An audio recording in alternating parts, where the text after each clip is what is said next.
the line, so you do have a quorum. All right, very good. Given that, we'll move forward. Call the meeting of the Finance Committee of the Central Midlands Regional Transit Authority to order Wednesday, April 13th, 10 a.m.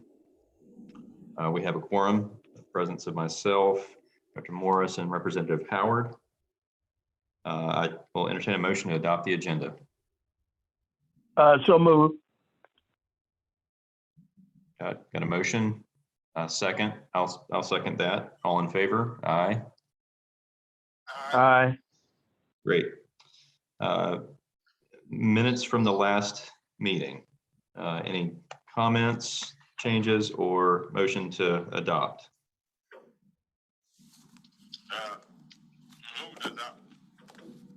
Okay, we got a motion. Second. Motion and second. All in favor? Aye. Aye. Okay, those minutes are adopted. Very good. Thank you. Item number 4, matters referred from the board, discussion of fare free. I'll defer to staff to introduce the topic. This is Rosalind.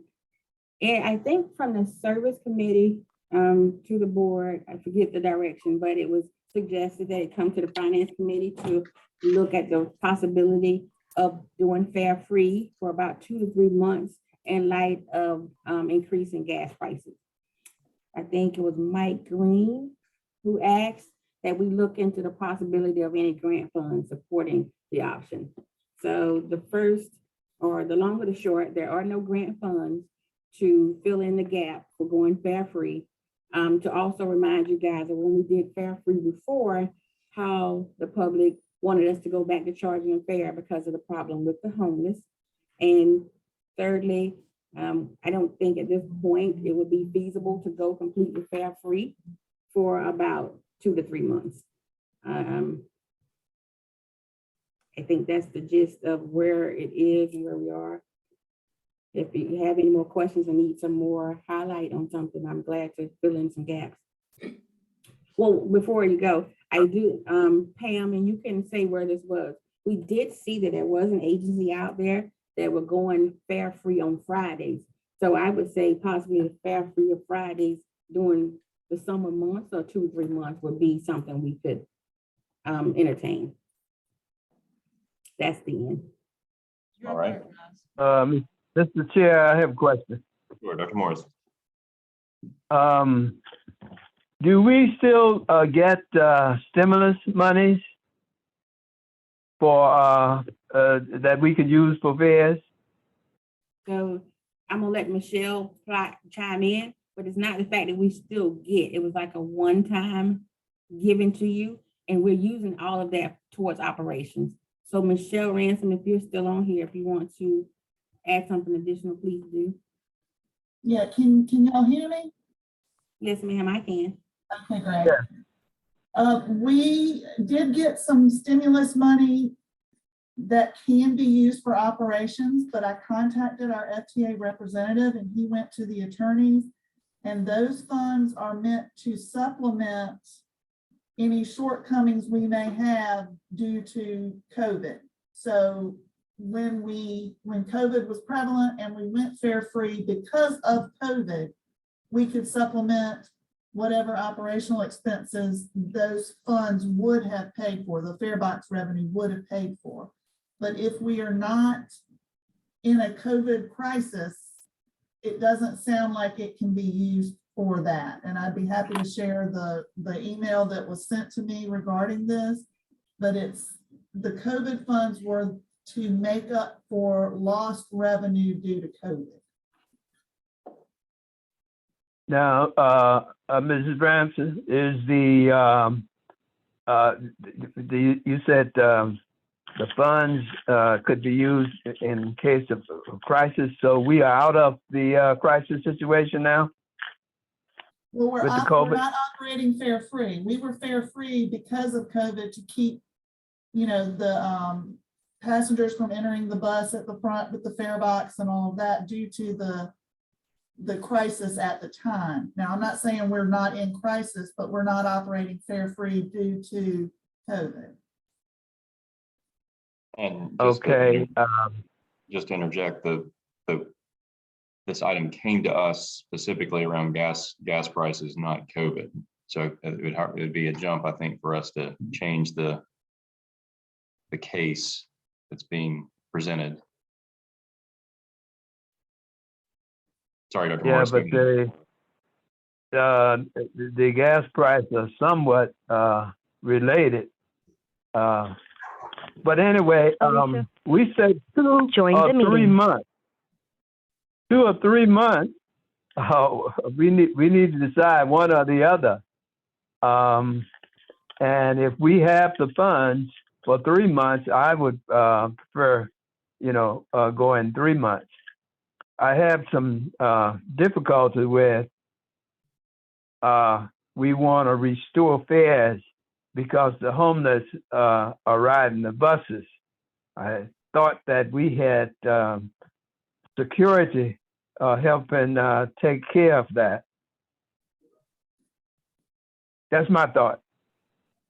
Regarding the homeless, I don't think legally we can restrict anyone from riding once we're fare free, because we would have to be open to the general public. So anyone would then be able to ride.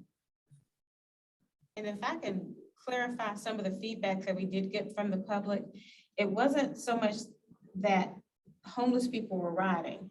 It was the fact that the people who were riding, and some of them were homeless, some of them were just, whoever they were being disruptive. They were starting fights with the drivers. They weren't getting off the buses. They were not following the rules of the road at all. And it made it a hardship for our regular riders. So what we are really saying is those who are paying to ride, we have less difficulties out of them than individuals who are not paying. Correct. And just to add, again, because of COVID, we had the restriction of the number of people on the buses. And again, those who requested we go back to paying, it became a problem of having room for those who needed to get to point A to point B, like to their jobs. If the bus was full, because we had the seating restrictions, that was an additional problem we faced. Okay, question and answer. All right. Any other questions for staff? I've got one. I'm trying to. Yeah, I joined the board meeting late, so I think I missed this coming to the finance committee. I saw it, on the agenda, and I knew that I was not there for the conversation. I'm trying to understand the logic. So gas prices are high for people, generally the public. So to mitigate that, we're offering free fares, but our fares are already. I mean, part of the case for public transportation is that it's cheaper than running an individual car at the fares we currently charge. So it's not going fare free is just one step beyond what we're already doing, which is providing cheaper, more cost-effective transportation. Correct. So I guess my point is that if our fares are already low and effectively subsidized by other forms of revenue for the comment, we're already accomplishing that goal of offering people an alternative when gas prices are high. Correct.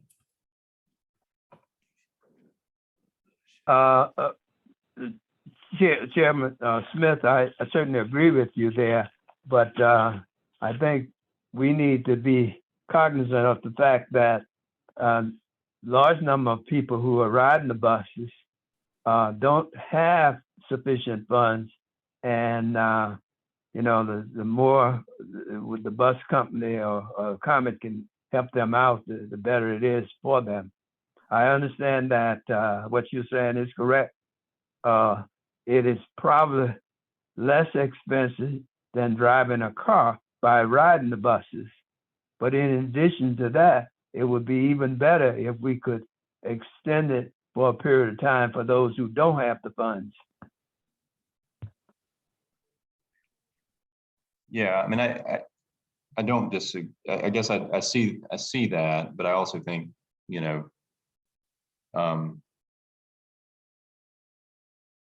part of the case that can be made now is that, hey, public transportation, even with fares, modest fares charged, is, you know, it's much cheaper than driving a car. But I guess for me personally, I hear from staff that this has, when we tried it in the past, it caused problems. So I guess that's for me, that's kind of the prevailing issue one way or the other. Any other thoughts from Representative Howard? I think we had somebody else join us. I'm not sure who that was, but I guess the person, 803-553-2271. Can you please unmute and tell us who you are? I didn't know if perhaps that was a committee member or an advisory member. No. Okay. Well, I guess, you know, the way to forward then is to entertain a motion. I'll make a motion that we extend the funds, no funds, for 3 months. Fare free for 3 months. Do you have a start date proposed? Starting at the beginning of next month. The board to take it up in 2 weeks. Yes. Okay, so that's the motion on the floor. I do see a hand from staff. Let me, do we have a second to that motion before we jump into more discussion? Okay, so we've got a motion and a second. Ms. Ransom.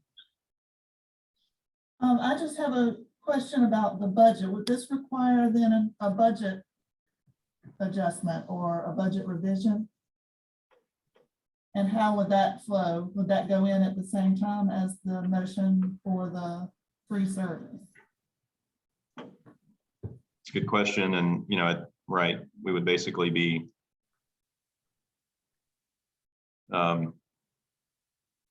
approving something that would reduce a revenue line item.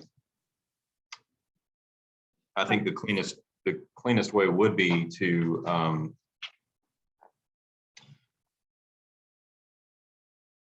acknowledge that through a budget amendment.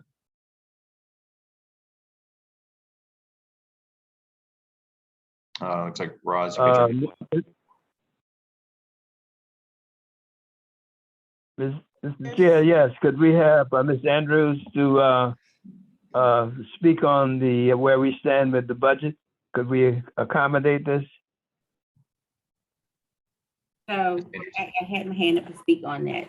And to respond to Ms. Ransom, so we did just do a mid-year budget adjustment to which we did not take into account the fare free. So again, as Andy alluded, we would have to go again and do another adjustment to account for this. So again, to just remind, Mr. Burgess asked for this to happen when gas is upward of $4. And I think as of now, gas prices are coming down. So, and again, I understand everybody's point, but you know, I just asked, at what level do we stop fare free because of gas? Just to toss out another question mark.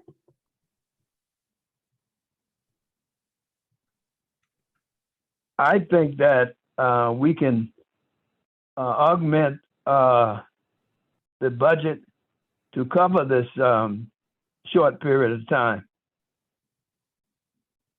I will note that our report to this point shows that we're a little ahead on passenger fare revenue. So I mean, it could potentially stay at the current budgeted amount, and we wouldn't be terribly far off from it. But we would just have to acknowledge that, you know, there's a quarter of a year of passenger fare that we wouldn't be receiving.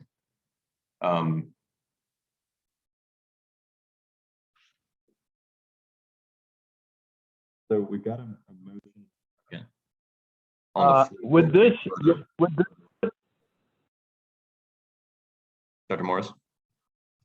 not receiving fair funds, would this put us in a deficit? An overall budget deficit? Roz, can you speak to that? It would not. It would, pardon being frank, it's a rob Peter to pay Paul type of deal. So where I have some cushions elsewhere for things that pop up where we can't have no control over. So we get about 125 a month from passenger fare revenue. So, I mean, if we have no choice, we can make whatever needs to be done happen.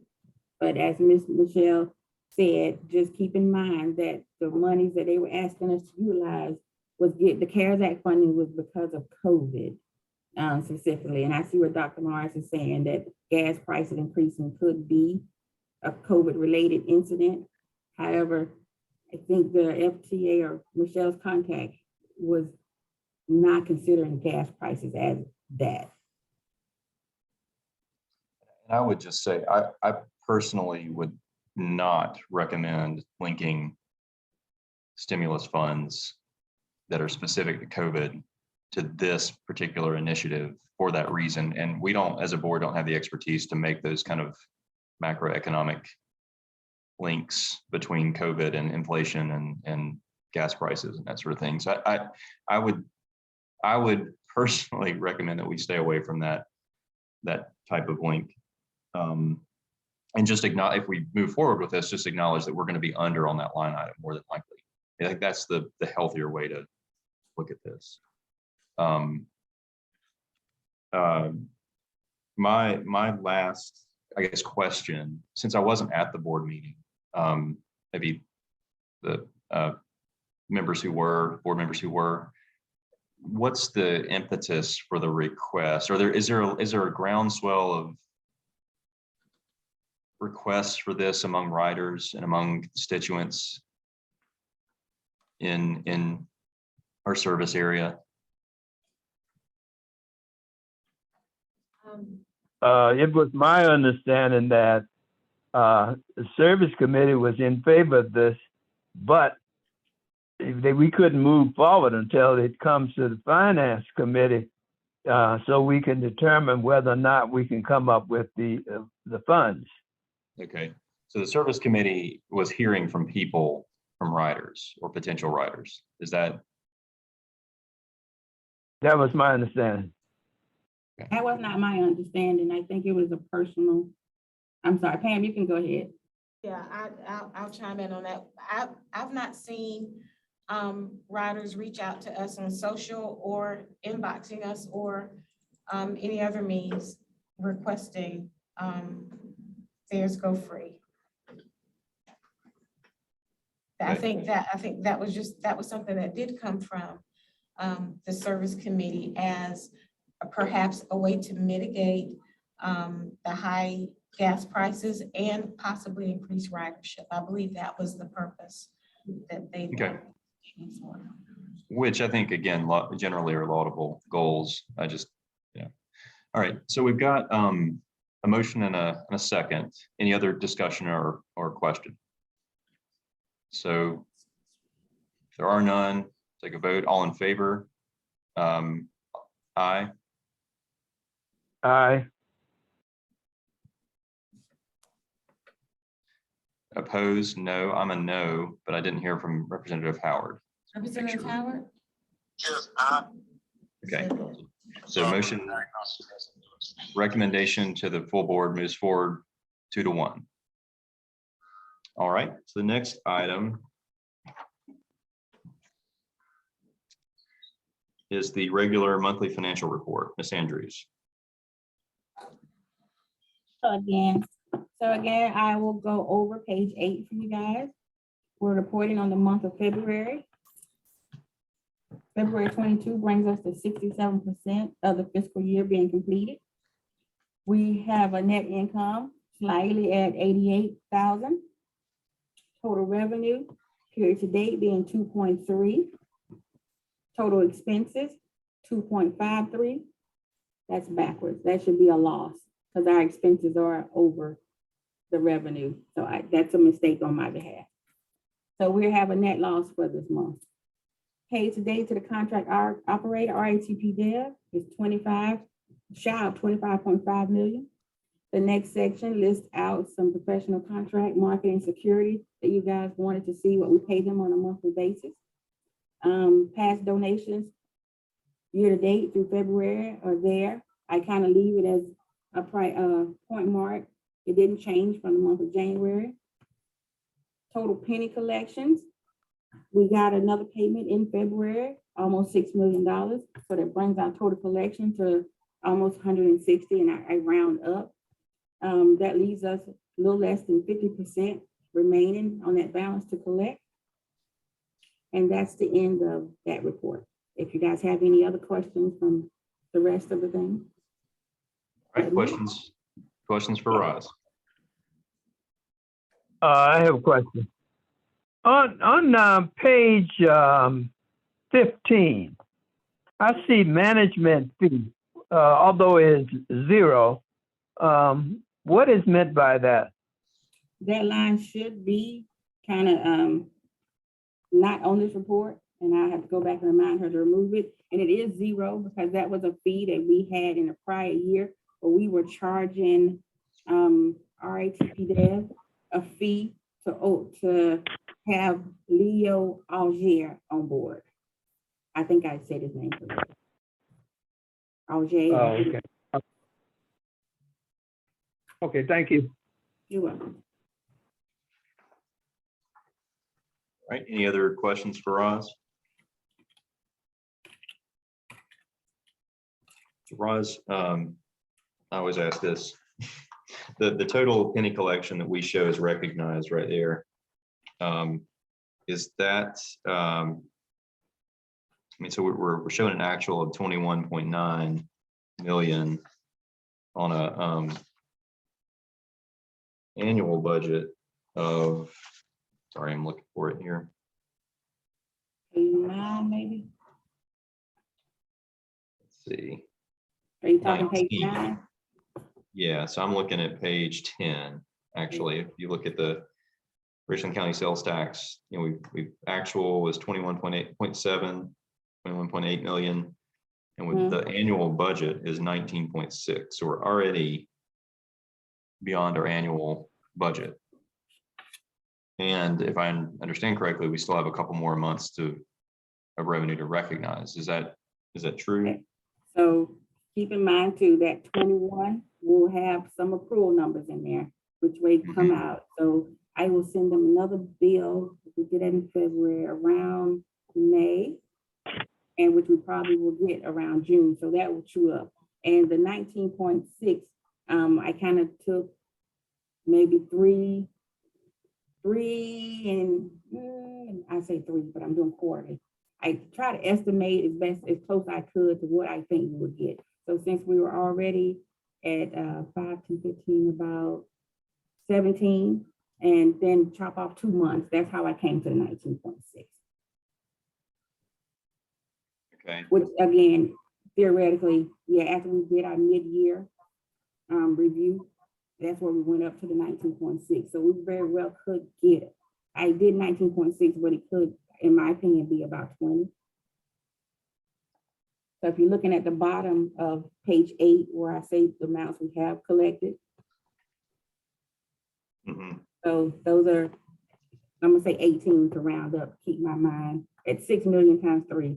So from there, those are, and we bill out again, I'll bill probably another 5.9, but the months that they cover are different months. So we bill for months in arrears. Okay. It looks to me like we're going to be well over what we budgeted for the year. And Yes, sir. it just, I keep, And we will be. So in essence, that will help if we are going to do the fare free, then that will help cover the fare free section. right. But I also want to point out that, and I do this often, so it's nothing new, but the faster we collect that, the faster we reach the end of it. Right, and which is why Faster I put the Yeah. percent out so everybody knows about how much we collected of that. Yep, At the 50, bottom of page 8. yep, 52.5% or whatever, Mhm. or 47 left. Yes, 47 left. All right. Okay, any other questions for Roz on financial performance through February?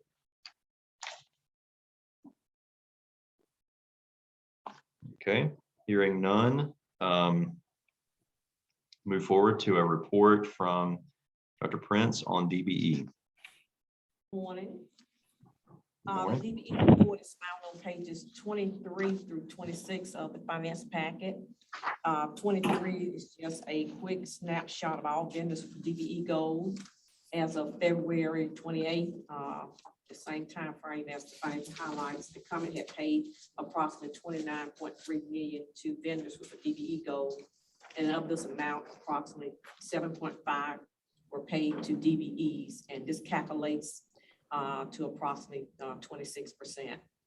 On pages 25 through 26 is information relevant to our contractor RATP DAIL and their payments to DBEs.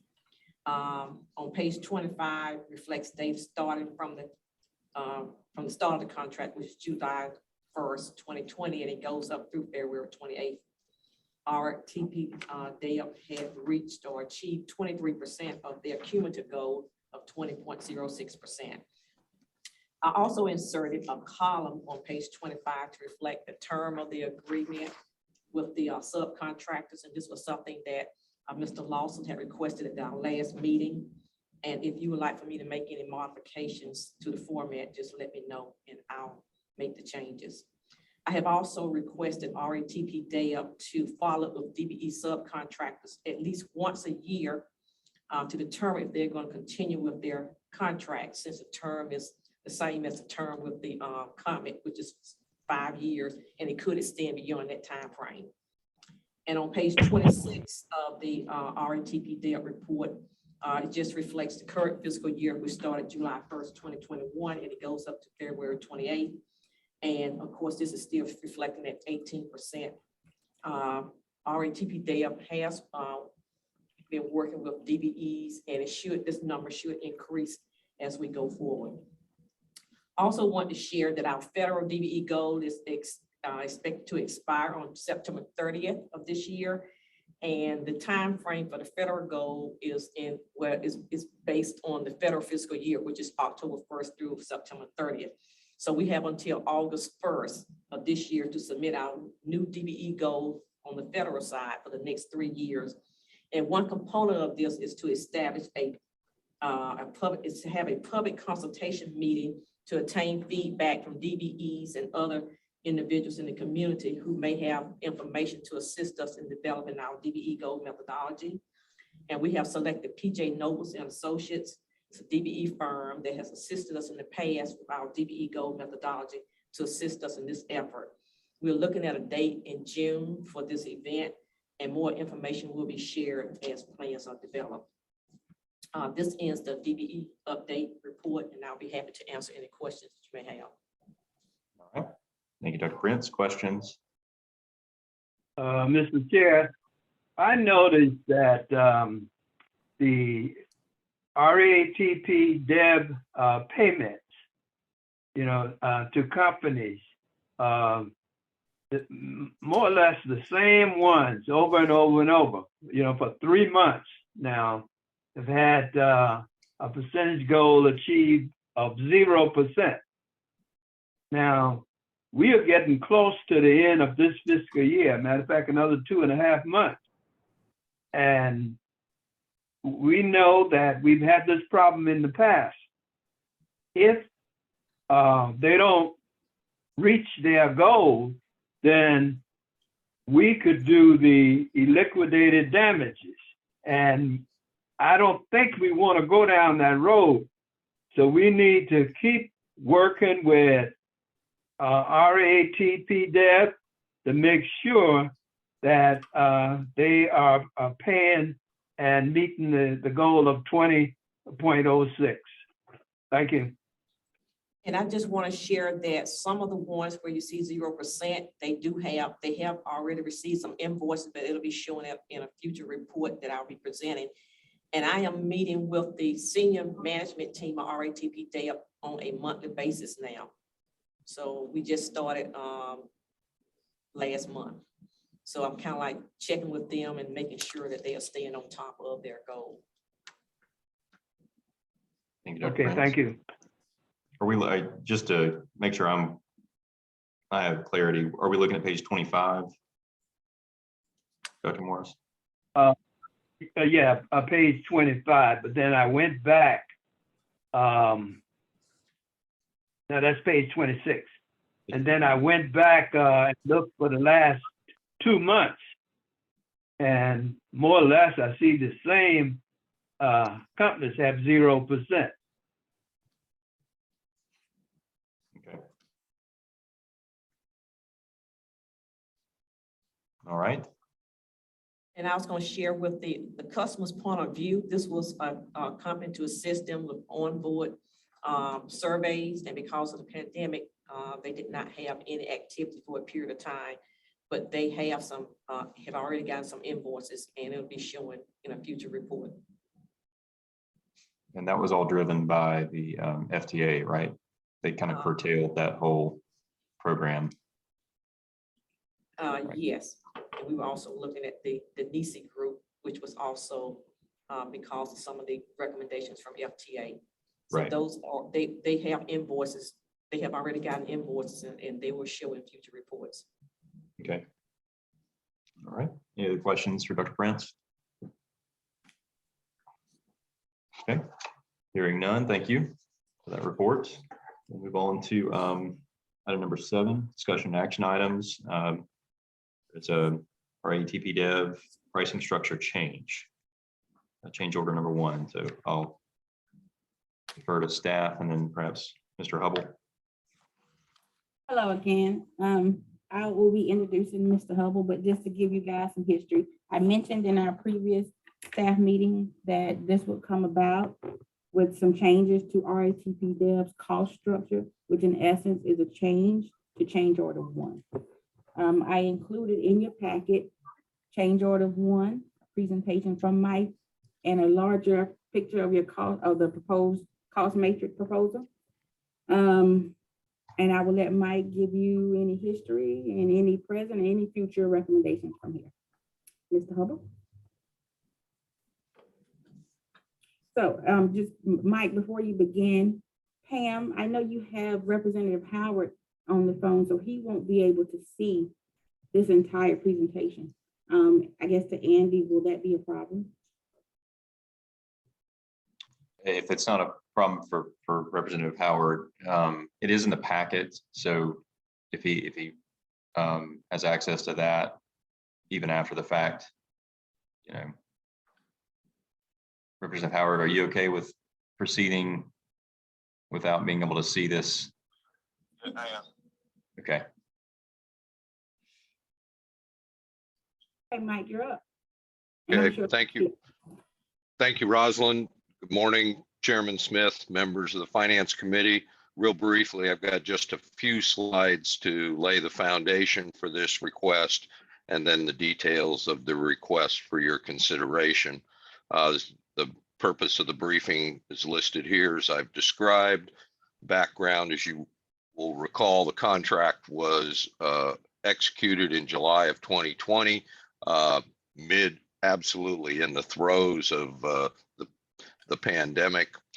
Initially, the service hours that were estimated by the Comet are listed here for fixed route and for the flex paratransit service.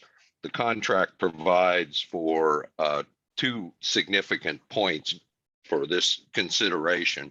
One is there's an annual escalation of the rates based on the change in the CPI index. That increase is capped at 5% compounded annually, and the contractor has the right to request renegotiation of rates if certain service levels change by plus or minus 25% of the estimate. As we all know, including the news yesterday, inflation continues to rise. They're now projecting they're quoting 8+% change in the CPI for this year. You've already incurred an increase of 5% for year 2 of this contract. And frankly, my crystal ball no better than anybody else's, but frankly, don't see that inflation decreasing substantially over the next few years. It may trend at 3 to 4%. And all of this exposes the Comet to somewhere between $968,000 to almost $3.7 million annual increase in contract costs as a result of this provision in the contract. Also, as I referenced, there was a change there because of the pandemic. There was a substantial reduction in the flex and paratransit service hours below that estimated in the original proposal by the Comet. It did drop below that 25% threshold. And also the fixed route service hours are trending at a rate lesser than that proposed by the Comet in change order number 1, which was issued in July of 2020, shortly after execution of the contract, and it rolled in the university services. There were 47,000 hours projected by the Comet in that change order, and in actuality, we're trending more towards about 20,000 hours. So the modification goals, the goals for this modification were really threefold. One was to provide the agency with a more predictable future service delivery cost and reduce or eliminate your exposure to what I'll call runaway inflation or inflation rates that haven't been seen in 40 years. And then also to provide the contractor with some volumetric and rate balancing assurances because of the wide variance in service hours. And then also within change order number 1, there were some outstanding cost issues of annualizing or truing up the annual cost of insurance. There were some commitments from the Comet to negotiate on additional field supervision personnel necessary to support the university service, and then also additional bus service staffing to support the expansion of the fleet due to that university service. This, and you have this in your package, through discussions with RATP Dev and the Comet team, we met for a full day actually in early March to work through and develop this pricing matrix, which which we believe fulfills all of those goals. It rolls in some of those incremental costs that were included in change order number 1, eliminates the escalation provisions in the contract, and then also provides for a variable rate depending on service levels. So this pricing matrix can be used going forward to help Roz and her team to predict future costs of service delivery, such as the Reimagine the Comet initiative, that as the board moves forward on that initiative, those costs will be far more predictable. I've listed here the summary of the modifications. It does eliminate the CPI escalation exposure.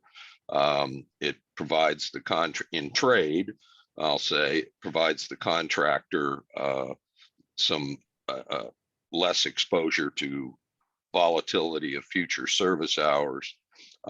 It sets up a plus or minus 20% change for the repricing, that if the service levels were now to change from where it is today by plus or minus 20%, you would the contractor could re-engage the Comet. It recalibrates the future estimated annual service hours, again, based on recent experiences rather than what was included in change order number 1. It rolls in all of those outstanding cost issues that needed to be resolved in that same change order. Does not change some of the other contract provisions, key personnel vacancy credits, the performance incentive, and the liquidated damage provisions remain as had been revised in previous change orders.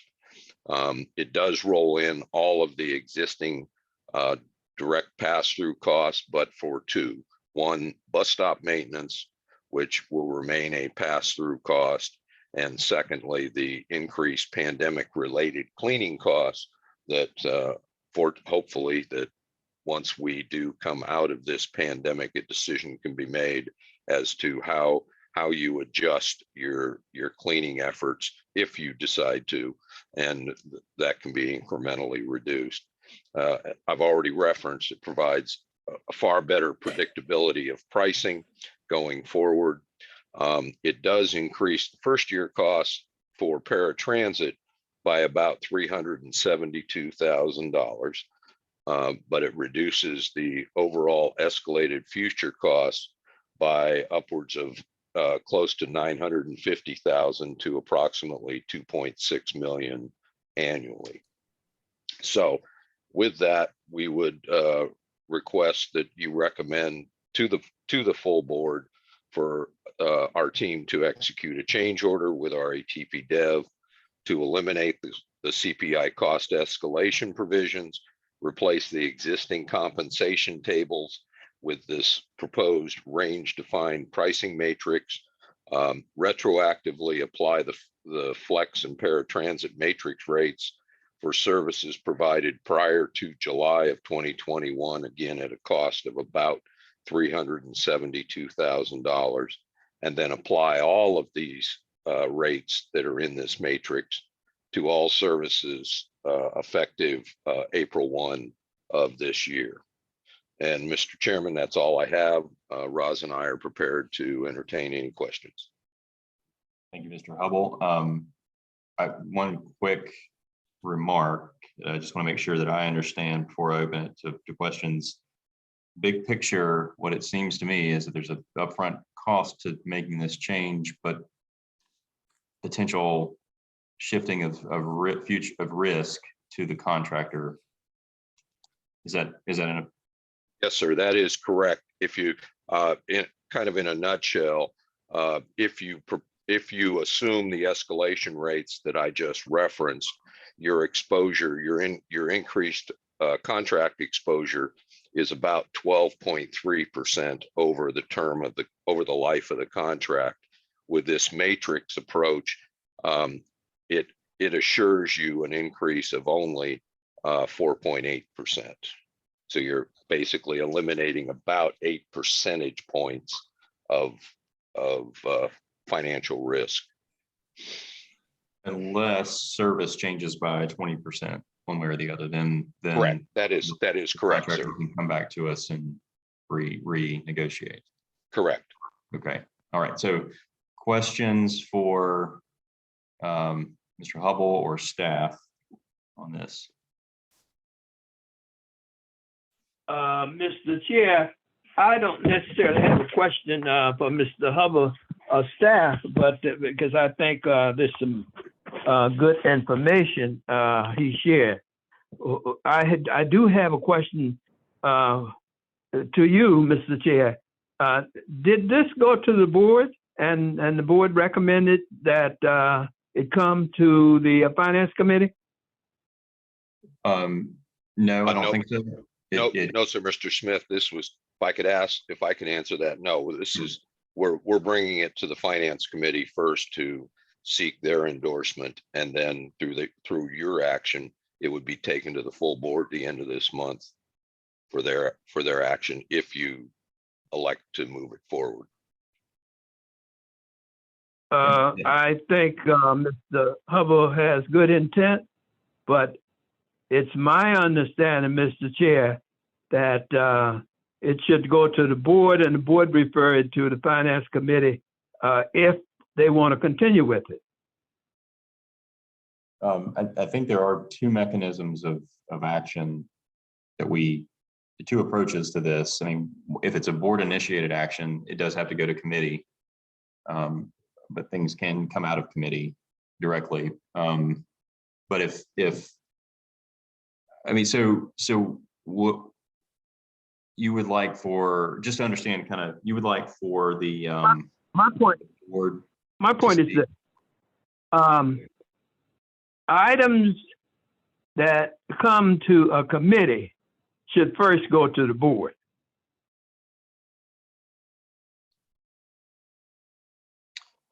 My Are you understanding is there, always Mr. Chair? if it's a board member's initiation, that's the way it would work.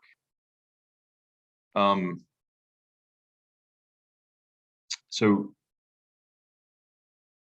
I guess Mr. Chairman, if I can chime in, can the chairman can also assign it to a committee. Am I not correct? In order to expedite the process. the board chair. The board chair. Yeah, the board chair can assign it to a committee to start the process. Yeah, and that's acceptable, but has that been done in this case? Can staff address this? This is coming, you know, I guess this was, can we say a little bit about how this was initiated? It sounds like our ATP dev came to staff and Mr. Hubble and requested that we look at this with them. Yes, this was a staff initiated effort. RATP Dev came to the Comet to discuss specifically the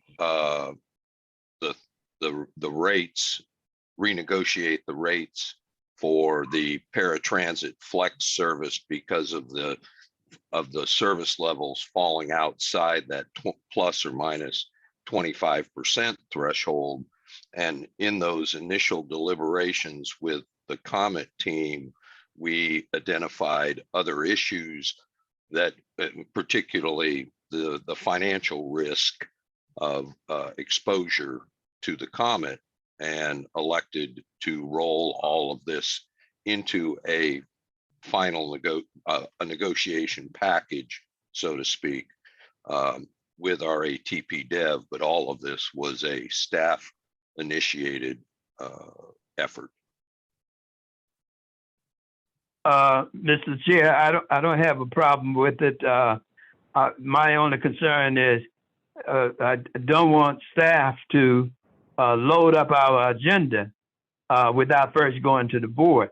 Items that the committee discuss should first go to the board, and the board determines whether they want to continue to pursue it. And then they send it to finance or service. So, and on this point, the last item we looked at, the question of fare free, didn't that come to the board out of the service without the board referring it to them? It was my understanding the board referred it to service, and then service brought it back to the board with a recommendation, and then the board say, well, go to finance. Right. I don't recall that. I mean, I don't think it had been to the board first. So I was using it as an example of where I think something did originate in committee. Even though it did ultimately come back to another committee. We can clarify this at the board meeting. All right. So I'd like to speak to the substance of the proposal, and get a little bit more feedback from staff. So Roz, this has obviously been pretty extensively discussed. We actually did talk about it at the last committee meeting. You let us know it was coming forward. Can you say more about the conversations that have happened, and in particular, if our executive director, what his thoughts are on this? So, go ahead, Pam. Excuse me, Mr. Chair, Mr. Deschamps had a comment. Okay, sure. Mr. Chair, this is Leroy. I'm going to kind of walk you guys back to last year when I was asked to be interim. And one of my main objectives that I was told, basically, I would think collectively by the board through the chair at the time, was one of my main responsibilities was the relationship and the contract with RETP Dev. The situation that we were in there, we could not continue.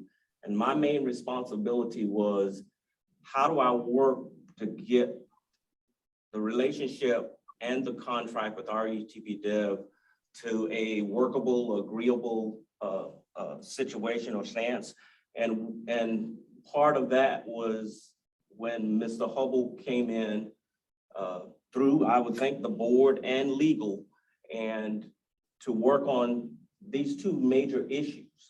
And through that process of working on the relationship with them, and also with any issues that came up with the contract, was to work with Mr. Hubble through that and get to these points of agreement on the relationship and the contract as far as moving forward. So when the issue with the contract was brought to me, I felt like it was my responsibility to work through this with Mr. Hubble and RETP Dev, legal, keeping them abreast to what we were doing.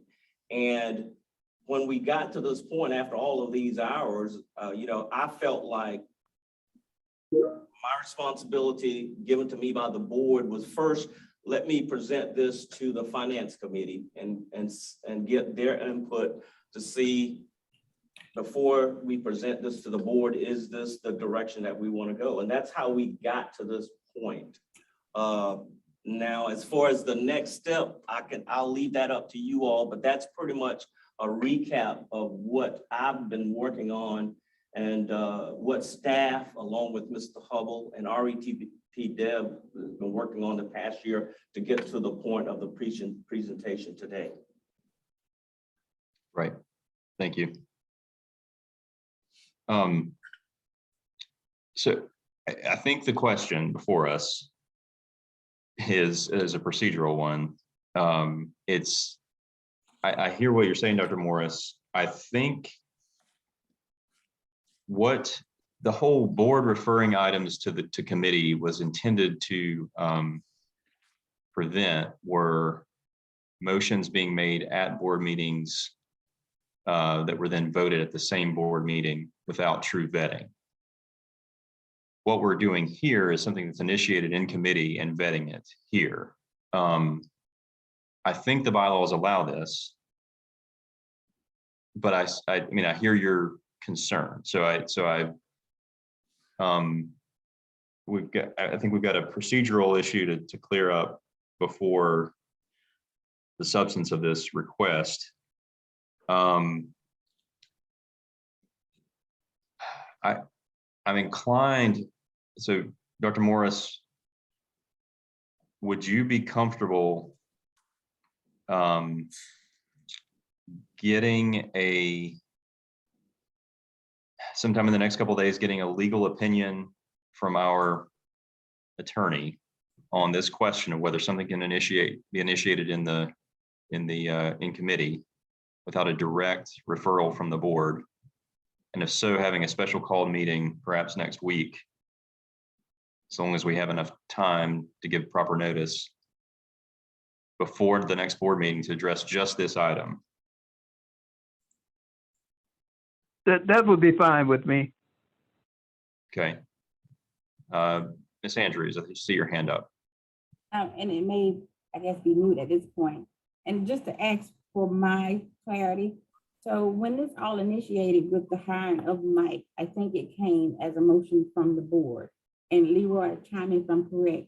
And I guess since this all is involving Mike and still that sole purpose, would that direction of bringing Mike on board not be to the point of where we are with the resolution that we're comfortable with to present back to them? If we could identify that action, even if it's, I take it you're referring to something, that was probably a while back. Yes, The general referral of contract matters. right. And I think the that was Finance before Committee. John left, which is at this point would be a year ago. So Leroy, am I speaking correctly on how this came about? Okay, I missed your first part. I'm sorry.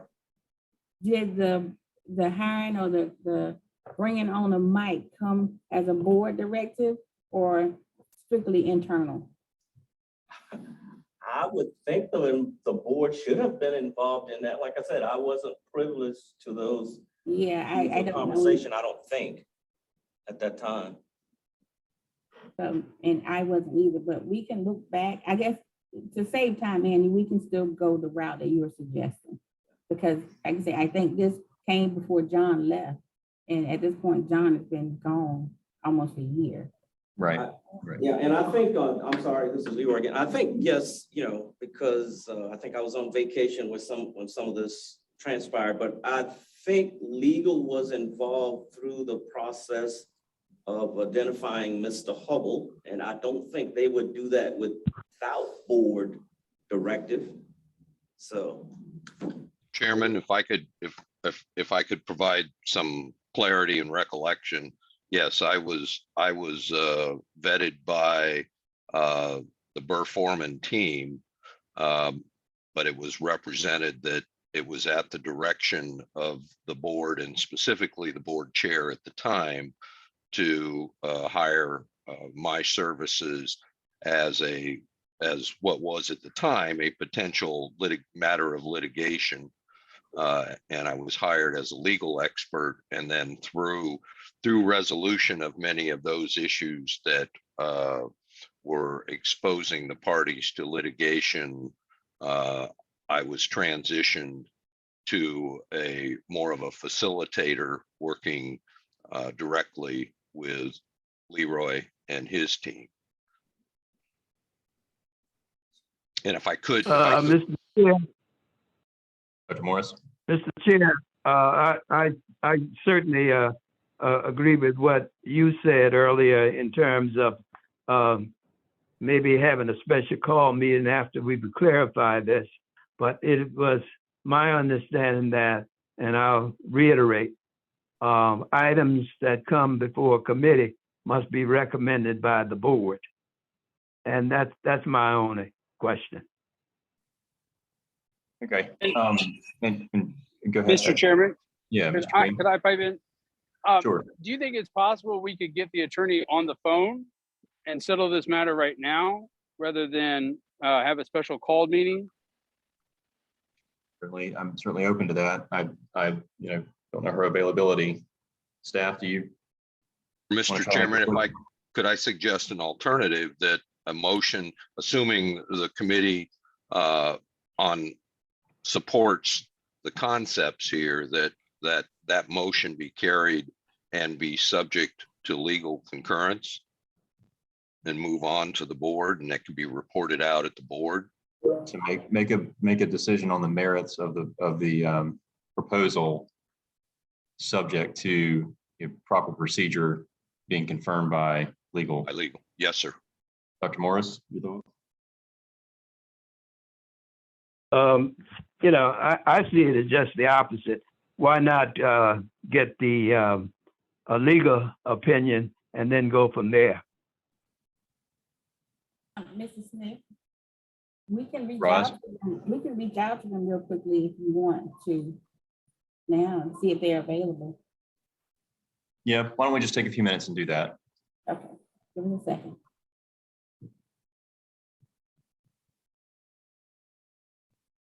perhaps we can just take a quick break here.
Wait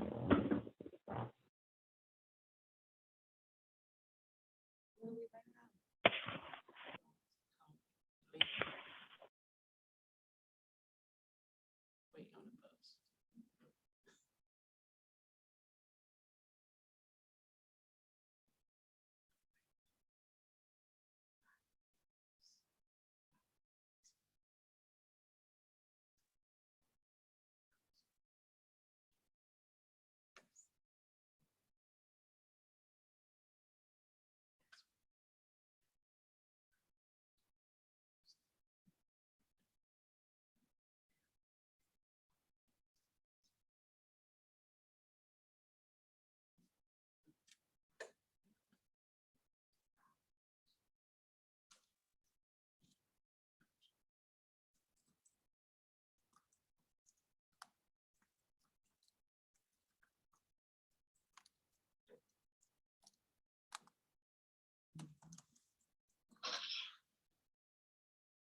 Ms. Madam, Yes, sir. how is it, you don't have a quorum without? I think we can, as long as there's a quorum at the beginning of the meeting, then any other vote is the majority. But, Okay. but no votes can go for it because it's only two.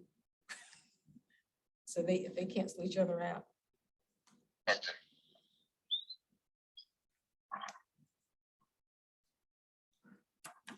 So what are you doing now? They're waiting on, legal to answer that particular question. Procedure. Is legal available? Yes, we just reached out to Pam Baker. I sent her the link and she should be joining shortly. Okay, thank you. Okay, Pam Baker's on, get on the line.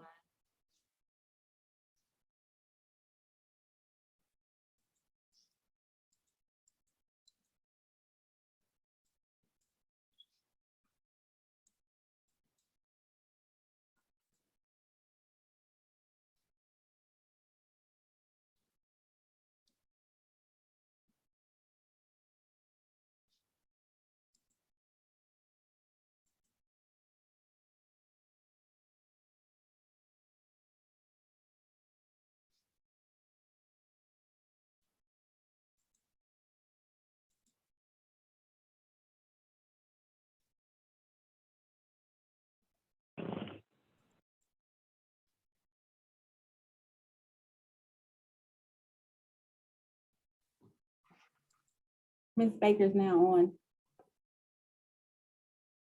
Hi, Pam. Thanks for joining us. No problem.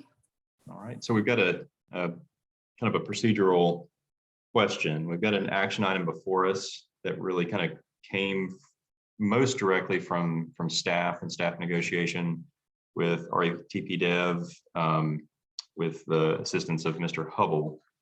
This is a change in the pricing structure. It's a discussion of change order number 1 and amendments to it. We've had a presentation from Mr. Hubble. There's a question about procedure, whether this could really originate from staff to committee and go to the board from there, or whether it needs to go to the board first, be directed to a committee, and then back to the board. Okay, so the way it should work is the committee can set its own agenda. So it can take up anything it needs to in performing its function. It doesn't have to go before the board first. The committee can then, whatever you take up, you can present that to the board at the next board meeting, but it doesn't have to go to the board and then back to the committee. That's the way it should work. Right. The Attorney Baker, you're saying the committee, are you saying that the committee could bring any items or add any item it so chooses to the committee agenda prior to going to the board? Correct. The committee can set its own agenda. The committee can't act on any of those items. The board will ultimately have to, the full board would ultimately have to act on anything. Like you can't, whatever is on the agenda, you can't pass it, but you can take it up for discussion and come up with a recommendation to the board at the next meeting.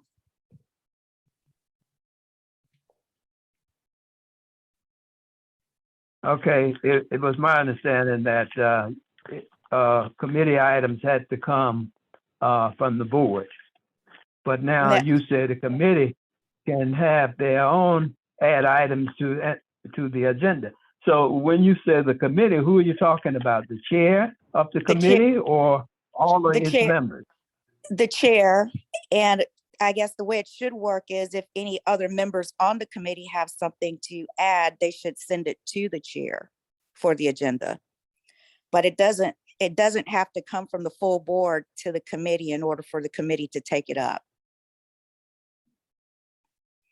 I did confer with Ms. Heiser before to make sure that I was stating it correctly. So this is both of ours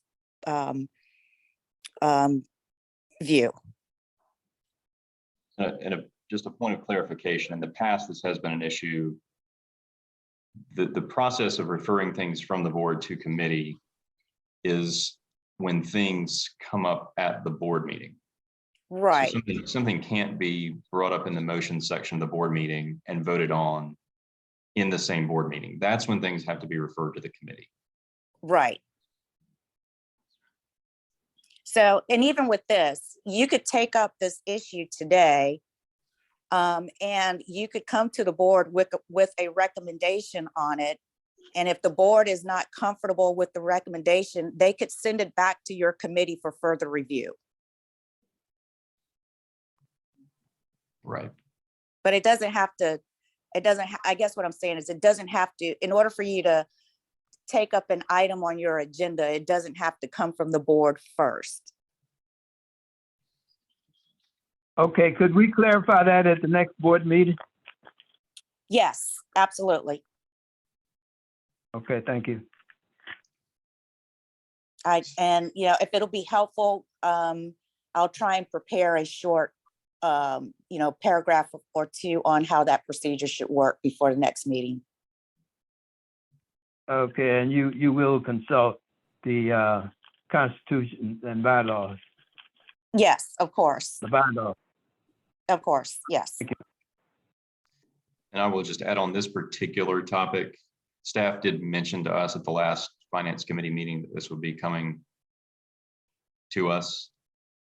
Right. And then Roz and I did work together on putting the agenda together. So, right. And I even asked her, I clarified, this is the thing that you mentioned at our last meeting. And she said, she confirmed that. So we did talk about it, there were no official votes on whether to bring it to committee, but it was discussed. Okay. I think It that's, sounds like that's not even necessary anyway. It's not even necessary that we had that earlier conversation, but it did. So, I guess. Mr. Chair, you had knowledge of this prior to the meeting then? Yeah, we all did. We knew this was coming. If you were at the last Finance Committee meeting, staff made reference to it. Okay, thank you.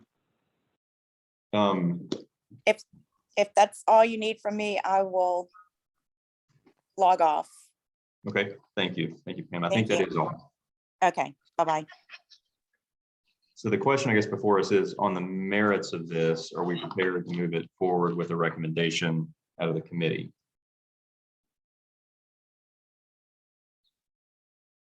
Dr. Morris or Representative Howard, any comments on the actual proposal itself? No, I don't have any question on the proposal. The only question I had was on the process. Okay. Representative Howard, any thoughts or? No. Okay. Whatever the majority, whatever you all go on, I'm good. Okay, my last kind of question and comment, or more of a question, just want to confirm that staff has thoroughly vetted this and is in agreement, and in particular, our executive director.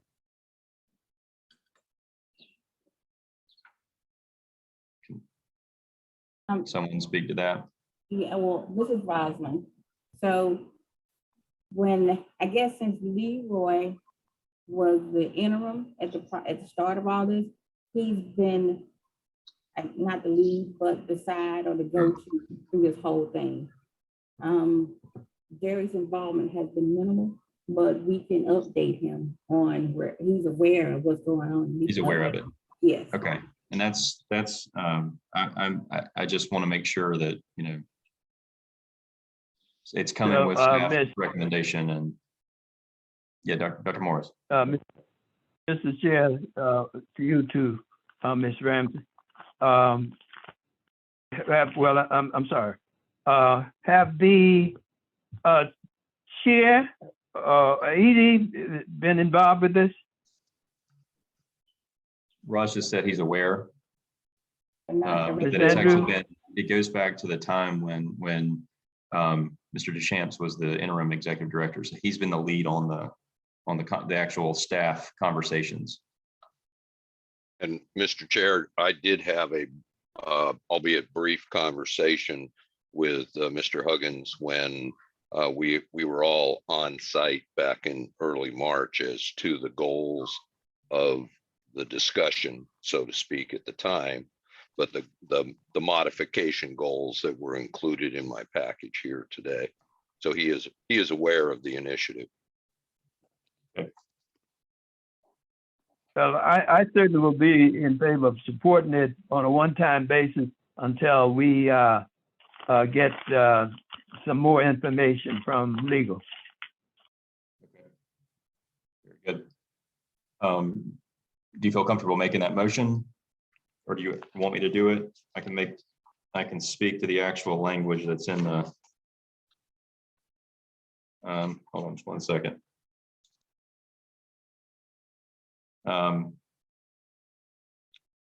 Chairman, I have the recommendation up on the screen.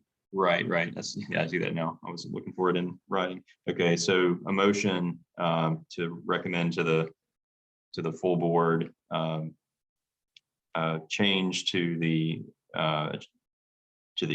execute a change order to the contract with the RATP Dev to eliminate CPI cost escalation provisions, replace the existing base compensation rate tables with proposed range defined pricing matrix, retroactively apply the flex paratransit matrix rates for services provided prior to July 1, 2021 at a cost of roughly $372,000, and apply the matrix rates to all services effective April 1st, 2022.